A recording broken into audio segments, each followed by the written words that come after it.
अस्सलाम वालेकुम, मैं हूँ फराह साद। साबिर चौधरी ने पिछले दिनों एक वीडियो बनाई, मोहब्बत और मर्ज के फ़र्क को समझें।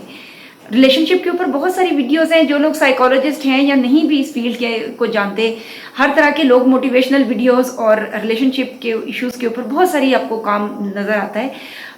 मेरा जो पॉइंट ऑफ व्यू है वो किस तरह से डिफरेंट है, क्योंकि मैं आपके साथ साइकोलॉजिकल थेरीज और साइकोलॉजिकल पर्सपेक्टिव शेयर करूंगी और साइकोलॉजिकल रिसर्च शेयर करूंगी, और उस पॉइंट ऑफ व्यू से हम बात करेंगे कि एक तरह से science of psychology in theories के बारे में, मोहब्बत की थेरीज के बारे में क्या कहती है। मोहब्बत और मर्ज का जो डिफरेंस साबिर चौधरी साहब ने बयान किया, बहुत ही मुझे वो अच्छा लगा है कि हमने ये समझना है कि जो एक तरह से एक पॉजिटिव जज्बा है मोहब्बत का, वो किस तरह से हमारी पर्सनैलिटी को और हमारी एनर्जीज को चैनलाइज करता है। लेकिन उसके मुकाबले में अगर ये मर्ज है तो एक साइकोलॉजिकल डिसऑर्डर है, और किसी भी नासूर की तरह, किसी भी रस्ते हुए ज़ख्म की तरह जिसको इलाज की ज़रूरत होती है, उस सूरत में इसको इलाज की ज़रूरत होगी। आप किसी रॉन्ग पर्सन से राइट टाइप ऑफ लव या right type of relationship expect कर रहे हैं। अच्छा, साइकोलॉजिकल थेरीज का जिस तरह मैं आपको बता रही हूँ कि पहले हम उनके ऊपर थोड़ी सी बात करते हैं। सबसे पुराना काम है हमारे पास फ्राइड का, सिगमंड फ्राइड का नाम बहुत दफ़ा मैं रिपीट करती हूँ।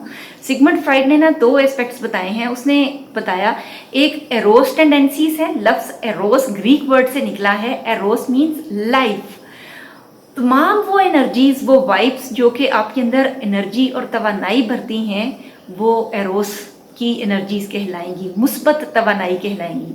उसके मुकाबले में थैनोस एक ग्रीक गॉड था, एक यूनानी देवता था उस टाइम पे, जिसको मौत का देवता कहा जाता है।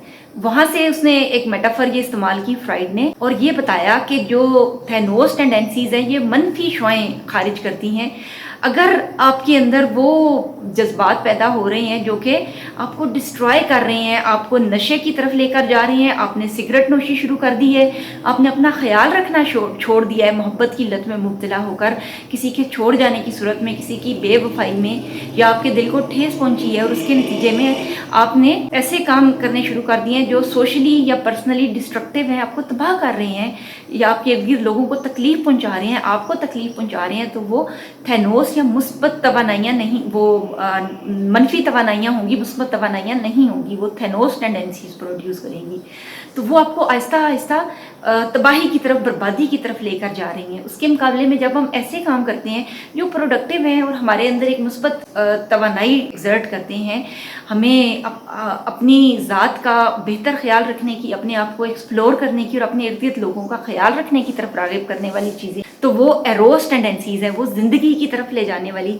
मोहब्बत हमेशा मुस्बत होगी। कैसे हम मोहब्बत और मर्ज़ के फ़र्क को समझेंगे, आसानी अगर हम समझें, वो तमाम चीज़ें ना जो हमारे अंदर मुस्बत तवानाइयाँ प्रोड्यूस कर रही हैं, हमें बेहतर और प्रोडक्टिव इंसान बना रही हैं, तो वो हमें हमारे अंदर एरोस टेंडेंसीज भर रही हैं।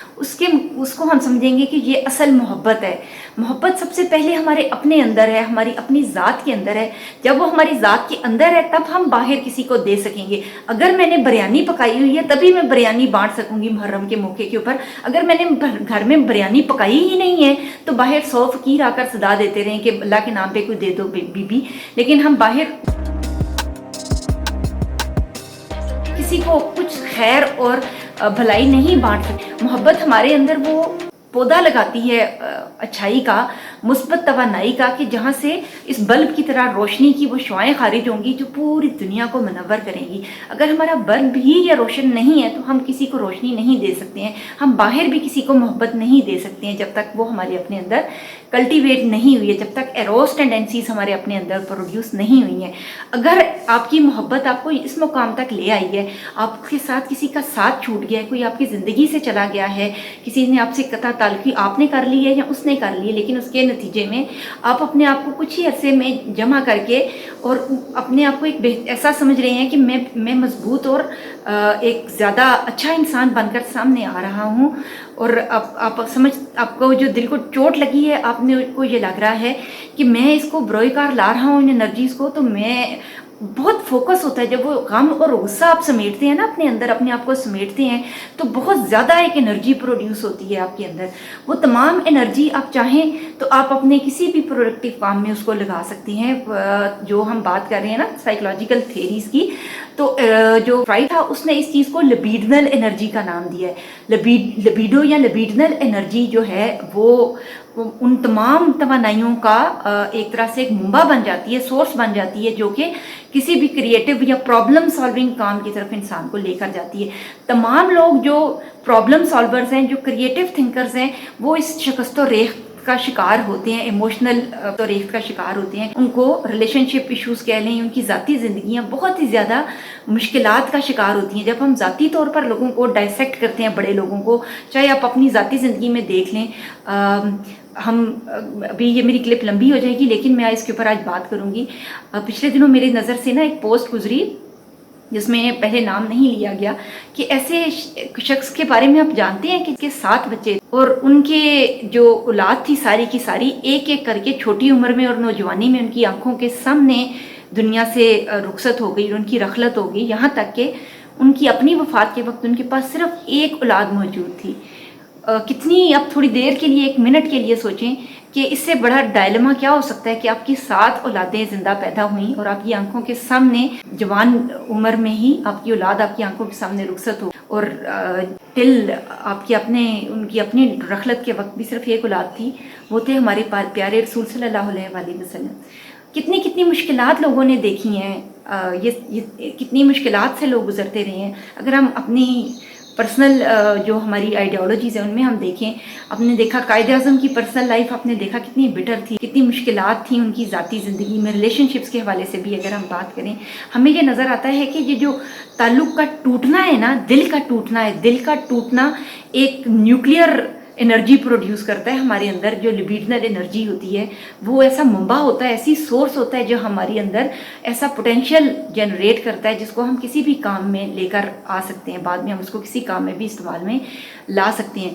اگر تو آپ کے اندر ایسا جذبہ پروڈیوس ہوا ہے تب تو وہ محبت ہے، تب تو آپ اس شکست و ریخت کا شکار ہیں جو کہ کنسٹرکٹیو ہے. اب وہ ہیرا بن رہے ہیں جس کو تراش کے اور بھی خوبصورت اور بھی ویلیویبل بنایا جا رہا ہے. آپ ایک اس سے بھی قیمتی ایسٹ بن رہے ہیں. لیکن اگر ڈسٹرکشن پروڈیوس ہو رہی ہے آپ کے اندر، آپ تباہی اور بربادی کی طرف جا رہے ہیں، آپ سارا دن بس کمرے میں بتی بند کر کے پڑے ہوئے ہیں اور آپ کچھ بھی نہیں کر رہے ہیں، تو اس کا مطلب ہے کہ ڈسٹرکٹیو اور تھینوس ٹینڈنسیز پروڈیوس ہوتی ہیں. آپ کی لبیڈنل انرجی کم ہو رہی ہے اور الٹیمیٹلی وہ آپ کو تباہی کی طرف لے کر جا رہی ہے. اب آپ کو سائیکولوجیکل ہیلپ کی ضرورت ہے. وہ مرض ہے، وہ ایک سائیکولوجیکل ڈس آرڈر ہے، اور آپ کو کسی ایکسپرٹ کی گائیڈنس کی، آؤٹر گائیڈنس کی آپ کو ضرورت ہے. اس صورت میں آپ کے لیے ضروری ہے کہ آپ اس صورتحال سے باہر نکلیں. ہم ایسا کرتے ہیں کہ ہم اس مرض میں کیوں گرفتار ہوتے ہیں؟ اس کی سب سے بڑی کازز یہ ہیں کہ ہم انسان جو ہے نا، ہم بڑے سہل پسند واقعوں میں ہیں، ہم آسانی ڈھونڈتے ہیں، یہاں تک کہ ہم محنت نہ کرنے کے لیے بھی بہت سے ڈھونڈتے ہیں چور راستے.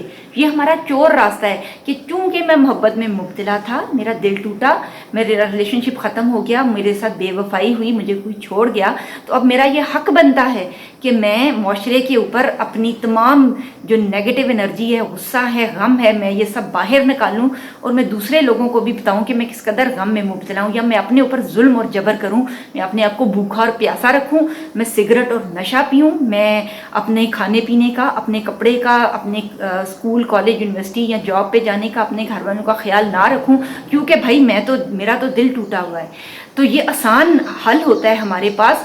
اس کو ہم کہتے ہیں کہ ہم دراصل اسکیپ گوٹنگ کر رہے ہیں، یعنی ہم وہ غصہ جو کہ دراصل ہمارے اپنے ریزنز ہیں، ہم نے ریئل کازز کو ہینڈل کرنا اور سوچنا چھوڑ دیا ہے، ہم نے اللہ پہ بھروسہ کرنا چھوڑ دیا ہے، اور ہم نے ریئل پرابلمز کو حل کرنا اور ان پہ غور و فکر اور تدبر کرنا چھوڑ دیا. اس کے بجائے ہم اسکیپ گوٹنگ کر رہے ہیں کہ ہم کسی طریقے سے آسانی سے ان ساری چیزوں کو، ان سارے معاملات کو اپنے ذہن سے نکال سکیں اور کوئی آسان ہمارے پاس ٹارگیٹ ہو جس کو ہم اپنی وکٹم بلیمنگ کے لیے استعمال کر سکیں. مرض اور محبت میں فرق یہی ہے، محبت مثبت توانائی ہے اور جو مرض ہے وہ منفی توانائی آپ کو اندر سے کھوکھلا کر رہی ہے، کھا رہی ہے. اگر ایسا ہو رہا ہے تو اس دیمک سے جلد از جلد جان